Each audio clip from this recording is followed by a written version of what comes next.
Hi, I'm Logan Barrett, curator and historian here at the National Civil War Naval Museum in Columbus, Georgia.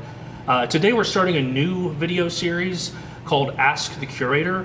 We're really excited about it. It's giving our museum community an opportunity to ask us questions that they have been wondering about the Civil War navies.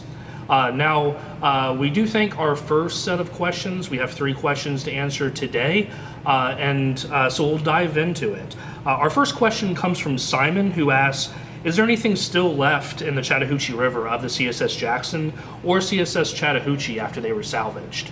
So the CSS Jackson and the CSS Chattahoochee are both ships that were recovered locally here in Columbus from the Chattahoochee River during the 1960s.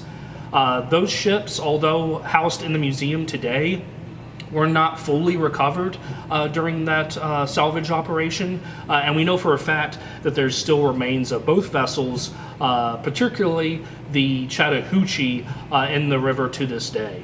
And in fact, the Chattahoochee, there was a marine archaeological survey done as late as 1984, in which they found numerous artifacts at the bottom of the river that they did not recover. There are still plenty remnants of those vessels in the Chattahoochee River today that are federally protected. Our second question comes from Kim, who asks, what were the smallest vessels used? Now, Kim mentions the Fannie Morgan used by Confederates out of Galveston, Texas, as well as torpedo boat number 1 used by William Barker Cushing during his famed raid of the CSS Albemarle.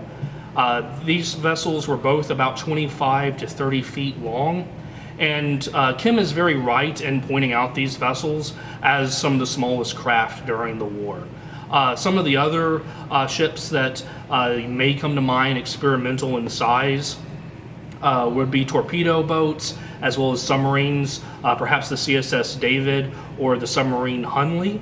The Hunley was about 40 feet long, so pretty small in size, but still larger than your smallest vessels. And the CSS David was perhaps surprisingly 150 feet long.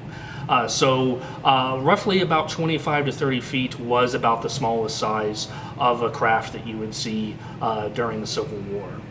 And our final question today comes from Linda, who asks, how did communication between ships work during operations? So admirals aboard their flagships could actually communicate via written correspondence sent between ships via smaller craft such as cutters, and they could communicate their orders written out onto paper.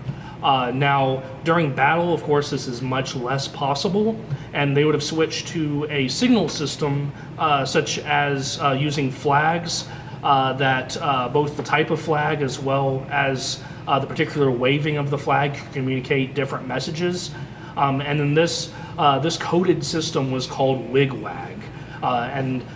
This was one of the ways that fleets could communicate for each other during the smoke and the literal fog of war during battle times. Well, thank you to our museum community for this batch of questions. We look forward to seeing future questions that you may have and answering them in future installments of Ask the Curator. If you liked this video, please like and subscribe. And please visit our website at portcolumbus.org. That's portcolumbus.org. Thank you.